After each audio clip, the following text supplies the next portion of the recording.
Welcome to GCP Shared VPC. Welcome to the channel. Please consider subscribing. I produce videos daily covering various cloud providers with focus on networking. Today we'll explore how Shared VPC enables centralized network management while maintaining project autonomy.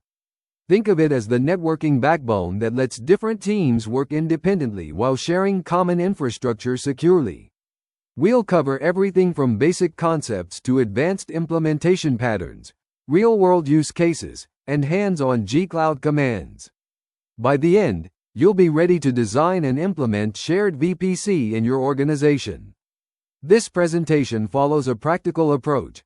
Every concept comes with actual commands you can run, and I'll explain what each parameter does and why we use it. Understanding the problem. Before we dive into Shared VPC, let's understand why it exists. In traditional cloud setups, each project creates its own VPC network. This works fine for small organizations, but creates serious challenges at scale. Imagine you're a large enterprise with multiple teams: development, staging, production, data analytics, and security teams. Each creates their own projects for isolation. But now you have problems.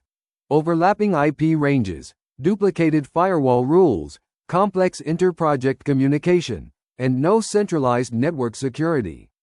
The networking team loses visibility and control. Developers can't easily connect to shared services like databases or monitoring systems. Security becomes a nightmare with dozens of separate networks to manage. This is exactly what Shared VPC solves. It provides centralized network management with distributed project autonomy. What is Shared VPC? Shared VPC is Google Cloud's solution for connecting resources across multiple projects using a single, centrally managed VPC network. Think of it as a hub-and-spoke model where one project owns the network infrastructure, and other projects can use it. The beauty is in the separation of concerns. The network administrators manage subnets, firewall rules, and routing in the host project. Application teams deploy their resources in service projects but use the shared network infrastructure. This diagram shows the core concept. One host project contains the VPC and subnets, while multiple service projects attach to it. Resources in service projects get IP addresses from the shared subnets but remain isolated at the project level for billing and access control. Notice how this enables both centralization and isolation, the best of both worlds for enterprise networking. Core Components Deep Dive. Let's break down the essential components that make Shared VPC work. Understanding these is crucial for proper implementation. The host project is your network command center. It owns the VPC, subnets, firewall rules, and routes. Think of it as the networking team's domain. They control all network-level policies here. Service projects are where your application workloads live. They can use the shared network but can't modify it. This gives developers the networking they need without giving them network admin rights. The Shared VPC admin role is powerful. They can enable sharing and control which projects get access. This role should be carefully managed in your organization. Network users in service projects can create resources that use shared subnets. They can launch VMs, create load balancers, but can't change firewall rules or add subnets. Setting up your first Shared VPC. Now let's get hands-on. I'll walk you through each command to set up Shared VPC, explaining the key concepts without getting too repetitive. First, we enable the Compute Engine API with G-Cloud Services. Enable compute.googleapis.com. This is mandatory. You can't create networks without this API active. The project flag ensures we're working in the right project that will become our host. Next is the magic command. G-Cloud Compute Shared VPC Enable Host. This transforms an ordinary project into a shared VPC host, giving it the special ability to share its networks with other projects. Once you run this, there's no going back to a regular project without some work. Creating the network itself uses G-Cloud Compute Networks. Create with subnet mode set to custom. This is crucial because custom mode lets us control IP addressing precisely, which prevents the IP conflicts that plague large organizations. Auto mode would create subnets everywhere with potentially overlapping ranges. Finally, we create our first subnet. The range parameter here 10.1.0.0/24 gives us 254 usable IP addresses. Choose your IP ranges carefully because changing them later requires recreating the subnet and all resources using it. Creating and managing subnets. Subnet creation gets more interesting when we add enterprise features. Let me show you the production subnet command with all the bells and whistles.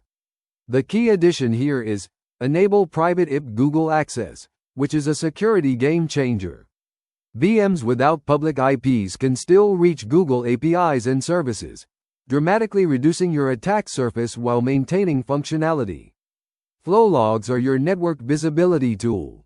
The aggregation interval of 5 seconds gives near real-time monitoring, while the sampling rate of 0.1 means we capture 10% of flows. Adjust these based on your monitoring needs versus storage costs. More frequent logging means more expense. Secondary ranges are essential for Kubernetes deployments.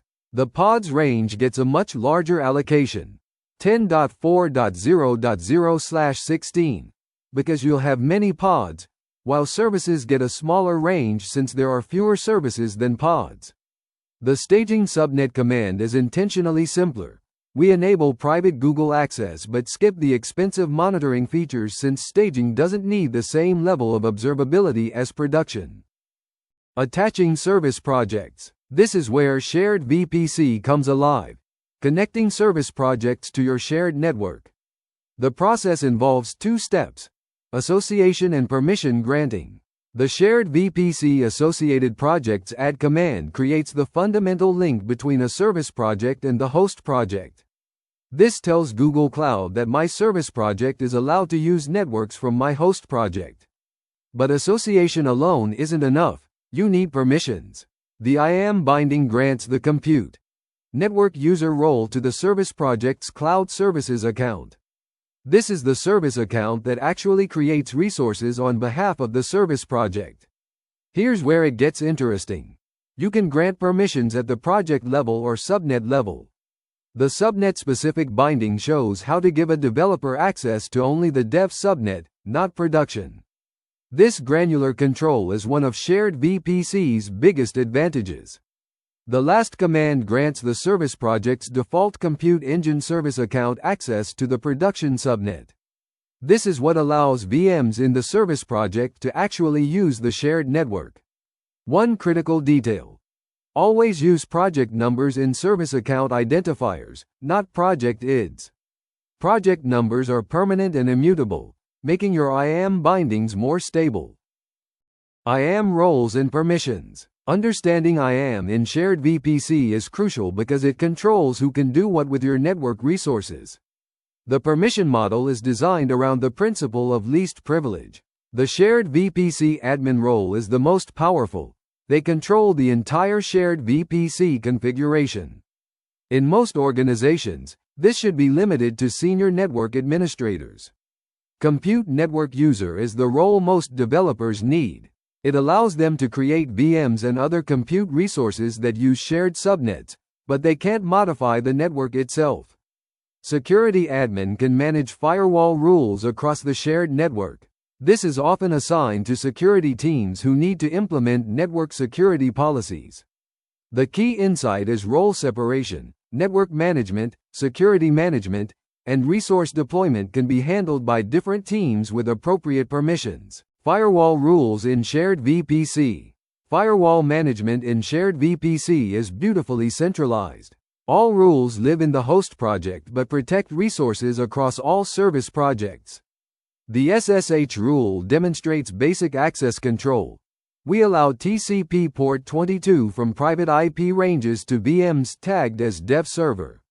Using source ranges of 10.0.0.0/8 instead of 0.0.0.0/0 is a security best practice that prevents SSH access from the public internet.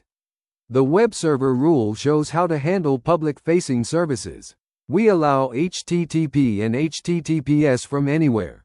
But notice we use multiple target tags, both web server and prod env. This gives you flexibility in how you organize and target your resources.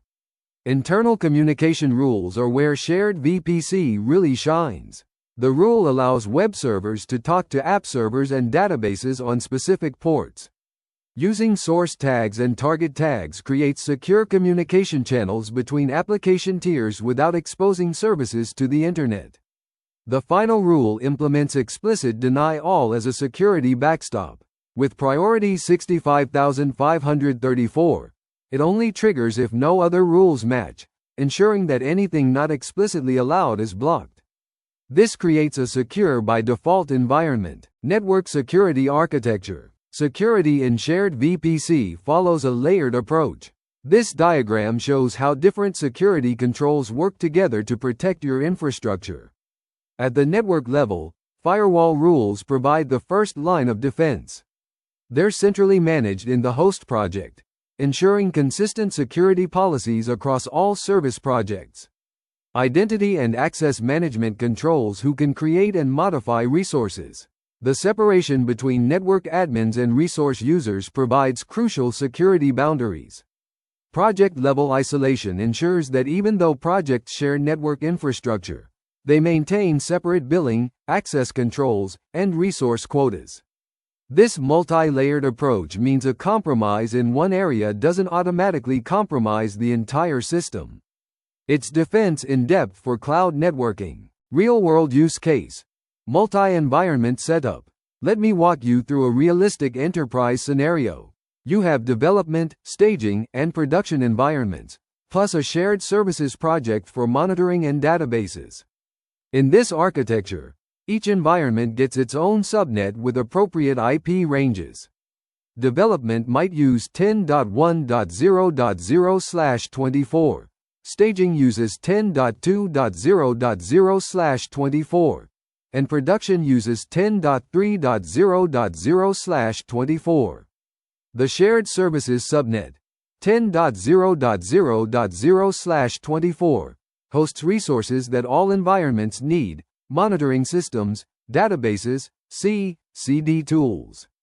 This eliminates duplication and reduces costs. Firewall rules enforce environment isolation. Development can't directly access production, but all environments can reach shared services. This balances security with operational efficiency. This pattern scales beautifully. You can add new environments or services without redesigning your entire network architecture. Connecting to on-premises networks. Hybrid connectivity is where shared VPC really pays off. You connect once and all service projects inherit the connection. Setting up Cloud VPN starts with creating a VPN gateway attached to your shared network. The gateway acts as the Google Cloud endpoint for encrypted tunnels to your on-premises infrastructure. The tunnel creation command is where the real configuration happens. You specify your on-premises public IP as the peer, provide a shared secret for authentication, and choose IKE version 2 for better security and performance than the older IKEv1. Routes are critical. They tell Google Cloud which IP ranges are reachable through your VPN tunnel. The destination range should match your on-premises networks, and the priority lets you create backup routes or prefer certain paths. Cloud Interconnect is the premium option for dedicated physical connections. The command shows requesting a 10 gigabit Ethernet connection at a specific Google facility. It's more complex to set up but provides guaranteed bandwidth and lower latency than VPN over the internet. The beauty of doing this at the shared VPC level is that once connectivity is established, all service projects automatically get access to on-premises resources through the shared network. Monitoring and troubleshooting. Monitoring a shared network requires comprehensive visibility since multiple teams depend on your infrastructure. The subnet update command shows how to enable flow logs on an existing subnet. We're sampling 50% of flows and aggregating every 10 seconds, which balances monitoring detail with storage costs. Including all metadata gives you the maximum detail for security analysis and troubleshooting. Enabling firewall rule logging on your web server rule helps you understand traffic patterns and identify unused rules. You'll see exactly which connections are being allowed or denied, making security analysis much easier.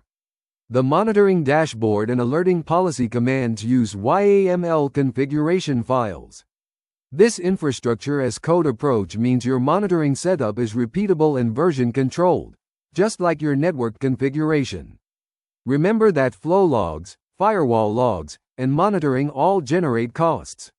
Start with critical subnets and rules, then expand based on your needs and budget. Cost optimization strategies. Here's where shared VPC delivers real financial benefits. Let me show you how to set up shared infrastructure that saves serious money. The router creation is the first step for shared NAT. Routers are regional resources that manage dynamic routing and provide the foundation for NAT gateways. The NAT creation command is where the magic happens. By using NAT all subnet IP ranges, this single NAT gateway serves all subnets in the region across all service projects. The auto-allocate addresses flag lets Google manage the external IP pool automatically. The cost impact is dramatic. Instead of each service project paying $45 per month for its own NAT gateway, you have one shared gateway serving everyone. For 10 projects, that's $405 per month saved, or nearly $5,000 annually. Beyond NAT, shared load balancers follow the same pattern. One global load balancer can route to backends across multiple service projects. Internal traffic between projects in the same shared VPC stays within Google's network, avoiding egress charges that you'd pay with separate VPCs. Migration strategies. Migrating existing projects to shared VPC requires careful planning. You can't just flip a switch. It involves network redesign and potential downtime. The lift and shift approach recreates your existing network architecture in shared VPC. It's the safest migration path but doesn't optimize for the new model's benefits. Gradual migration involves moving one service or environment at a time. This reduces risk but requires maintaining parallel network infrastructures during transition. The key is thorough planning. Document your current network topology, identify dependencies, and create a detailed migration timeline. Always test in non-production environments first. Consider this an opportunity to optimize your network design, not just replicate what you had before. Common challenges and solutions. Troubleshooting shared VPC issues requires systematic investigation. Here are the key commands I use when things go wrong. The subnets describe command is your first diagnostic tool. It shows you the subnet's configuration including IP ranges, private Google access settings, flow log configuration, and secondary ranges. Often connectivity issues stem from misconfigured subnet settings. When troubleshooting firewall issues, the firewall rules list command with a network filter shows you all rules affecting your shared VPC. Look for conflicting priorities, overlapping rules, or missing rules that might be blocking legitimate traffic. IAM problems are common in shared VPC. The get IAM policy command with flattening and table formatting makes it easy to see who has what permissions. Look specifically for compute network user roles to ensure service projects can use the shared network. Most problems fall into 3 categories: IP conflicts, permission issues, or firewall misconfigurations. Check these systematically rather than guessing. The describe and list commands give you the facts you need to diagnose issues quickly. Advanced patterns and best practices. Once you've mastered the basics, these advanced patterns unlock enterprise-grade capabilities. Multi-region deployments require careful IP planning. The first command creates a production subnet in US Central with the 10.10.0.0/24 range, while the European subnet gets 10.20.0.0/24. Notice how the IP ranges are completely separate. This prevents routing conflicts and makes traffic analysis easier. The advanced firewall rule demonstrates identity-based security instead of traditional IP-based filtering. By using service accounts as both source and target, We create zero-trust networking where access is based on cryptographic identity rather than network location. This service account approach is revolutionary for security. VMs can't spoof service account identity, and the rules automatically adapt as infrastructure changes. When you scale up or down, the security policies follow the workload identity, not static IP addresses. These patterns require more setup complexity but provide the robust, scalable architectures that large enterprises need. Automation and infrastructure as code. Managing shared VPC manually doesn't scale. Let's explore how to automate your shared VPC deployment using infrastructure as code principles. Terraform is the most popular choice for Google Cloud infrastructure automation. It provides declarative configuration that's version-controlled and repeatable. The Google Cloud Deployment Manager is Google's native IAC solution. It integrates tightly with other Google Cloud services and supports complex dependency management. Configuration management tools like Ansible can handle ongoing maintenance tasks, updating firewall rules, managing IAM bindings, and monitoring configuration drift. The key benefit of automation is consistency. Every deployment follows the same patterns, reducing configuration errors and improving security posture. Security hardening checklist. Comprehensive security monitoring requires exporting logs to systems where you can analyze them effectively. The first logging sync exports network-related logs to BigQuery. By filtering for subnet and firewall rule logs, we capture both VPC flow logs and firewall decision logs. BigQuery is perfect for this because you can run SQL queries to identify patterns, unusual traffic, or security incidents. The audit log sync captures all administrative actions across your Google Cloud environment. These logs are essential for compliance, security investigations, and understanding who changed what when. Audit logs show IAM changes, resource creation and deletion, and configuration modifications. Exporting to BigQuery enables sophisticated analysis that's impossible with the standard cloud logging interface. You can correlate events across different log types, identify trends over time, and create automated security reports. Remember that log storage in BigQuery has costs, so balance your monitoring needs with your budget. Start with critical security logs and expand based on your requirements. Future-proofing your architecture. Technology evolves rapidly, and your shared VPC architecture should be designed to adapt. Let's discuss how to build for the future. Container and serverless adoption is accelerating. Ensure your network design supports Google Kubernetes Engine, Cloud Run, and other modern compute services. Multi-cloud strategies are becoming common. Design your network addressing and security policies to accommodate potential connections to other cloud providers. Zero-trust security models are replacing traditional perimeter-based security. Plan for identity-based access controls and microsegmentation. The key is building flexible, modular architectures that can evolve with your organization's needs rather than requiring complete redesigns. Thank you for your attendance. Please consider subscribing to the channel.